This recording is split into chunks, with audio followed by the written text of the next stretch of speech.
കരുണയുടെ അവസാന മണിക്കൂർ എന്ന് പറയുന്ന ബുക്കിലെ 61-ാമത്തെ മെസ്സേജാണ് വായിക്കുന്നത്. ബൈബിളിനും പരിശുദ്ധ കുർബാനയ്ക്കും എതിരെയുള്ള നിയമങ്ങൾ. ആദ്യമേ തന്നെ മിക്കയിടങ്ങളിലും വളരെ പെട്ടെന്ന് തന്നെ ബൈബിൾ നിരോധിക്കപ്പെടും. പുതിയ ഏകലോക മതം പരസ്പര സ്നേഹത്തിൻ്റെ പ്രാധാന്യം ഉദ്ഘോഷിച്ചുകൊണ്ട് ഒരു പുതിയ വ്യാജഗ്രന്ഥം അവതരിപ്പിക്കും. അവർ നിർദ്ദയം ക്രിസ്തീയ നിയമങ്ങൾ തൂത്തെറിയുകയും എല്ലാ മതങ്ങളും വിശിഷ്യ ക്രൈസ്തവ മതം നിരോധിച്ചുകൊണ്ടുള്ള നിയമങ്ങൾ കൊണ്ടുവരികയും ചെയ്യും. തങ്ങളുടെ ആവശ്യങ്ങൾ അംഗീകരിക്കാത്തവരുടെ മേൽ അവർ വലിയ ശിക്ഷകൾ നടപ്പിലാക്കും. ഈ തിന്മയുടെ അടിസ്ഥാന കാരണം കമ്മ്യൂണിസമാണ്. എൻ്റെ അസ്തിത്വത്തെക്കുറിച്ചുള്ള തെളിവുകൾ നശിപ്പിച്ചുകൊണ്ട് എൻ്റെ മക്കളെ വഞ്ചിക്കാനുള്ള ഒരു വലിയ പദ്ധതിക്ക് രൂപം കൊടുത്ത് നടപ്പിലാക്കിക്കൊണ്ടിരിക്കുകയാണ്.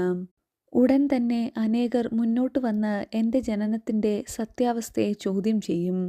എൻ്റെ അമ്മയുടെ പരിശുദ്ധിയെയും മരിച്ചവരിൽ നിന്നുള്ള എൻ്റെ പുനരുദ്ധാനത്തെയും അവർ ചോദ്യം ചെയ്യും. അവർ ഇക്കാര്യങ്ങളെല്ലാം വ്യാജമാണെന്ന് പറഞ്ഞ് അവയെ പൈശാചികമായി ചിത്രീകരിക്കുകയും ഈ ഭൂമിയിലെ എൻ്റെ ജീവിതത്തെ സംബന്ധിച്ച് സംശയം ജനിപ്പിക്കുന്ന രീതിയിൽ കാര്യങ്ങൾ അവതരിപ്പിക്കുകയും ചെയ്യും.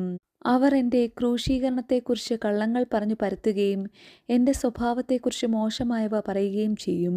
അവർ തിരുശേഷിപ്പുകളെ ആക്രമിക്കുകയും ചോദ്യം ചെയ്യുകയും അവ ക്രിസ്ത്യാനികളുടെ മനസ്സിലുള്ള വെറും അന്ധവിശ്വാസങ്ങൾ മാത്രമാണെന്ന് സ്ഥാപിക്കാൻ ശ്രമിക്കുകയും ചെയ്യും.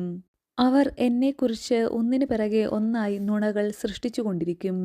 എൻ്റെ സഭയിലുള്ള നിങ്ങളിൽ അനേകർ തങ്ങൾക്ക് പഠിപ്പിച്ചു കിട്ടിയ കാര്യങ്ങൾ മറന്നുപോയിരിക്കുന്നു. നിങ്ങൾ ദൈവത്തിൻ്റെ വചനം മറന്നുപോയി. എൻ്റെ വാഗ്ദാനം, എൻ്റെ ഒരേ ഒരു വാഗ്ദാനം, എൻ്റെ ശരീരവും രക്തവുമാകുന്ന ജീവൻ്റെ അപ്പം നിങ്ങൾക്ക് നൽകാമെന്ന വാഗ്ദാനം തന്നെ. എന്നാൽ ഇനിയും നിങ്ങൾ ഒരിക്കൽ കൂടി എന്നെ നിഷേധിക്കും. നിങ്ങളിത് ചെയ്യുന്നത് ദൈവത്തിൻ്റെ ആലയത്തിൽ നിന്ന് പരിശുദ്ധ കുർബാനയെ എടുത്തുമാറ്റിക്കൊണ്ടായിരിക്കും. അതിനു പകരം നിങ്ങൾ അവിടെ സ്ഥാപിക്കുന്നത് ജീവനില്ലാത്ത ഒരു വസ്തുവായിരിക്കും. പരിശുദ്ധ കുർബാനയിൽ എൻ്റെ ശരീരം നിങ്ങളെ പുഷ്ടിപ്പെടുത്തുന്നത് പോലെ തന്നെ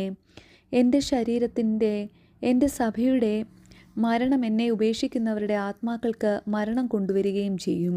അനുദിന ദിവ്യബലി ഇനി കുറച്ചു കാലത്തേക്ക് മാത്രമേ ഉണ്ടാവുള്ളൂ എന്നറിഞ്ഞുകൊള്ളുക. വളരെ പെട്ടെന്ന് തന്നെ അത് ദൈവത്തിന് അർപ്പിക്കുന്ന വേറെ എന്തോ ഒരു ബലിയാണെന്ന് പ്രഖ്യാപിക്കപ്പെടും.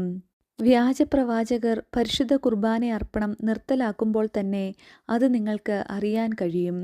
അതുകൊണ്ട് എൻ്റെ പരിശുദ്ധ കുർബാനയുടെ സ്ഥാനത്ത് അതിനു പകരം ഒരു ഏകലോക വിജാതീയ അനുഷ്ഠാനം സ്ഥാപിക്കപ്പെടുമ്പോൾ പരിശുദ്ധാത്മാവിൻ്റെ വരം ലഭിച്ചിട്ടുള്ള എൻ്റെ പ്രിയപ്പെട്ട അനുയായികളായ നിങ്ങൾക്ക് അതിൻ്റെ കാരണം തിരിച്ചറിയാൻ കഴിയും.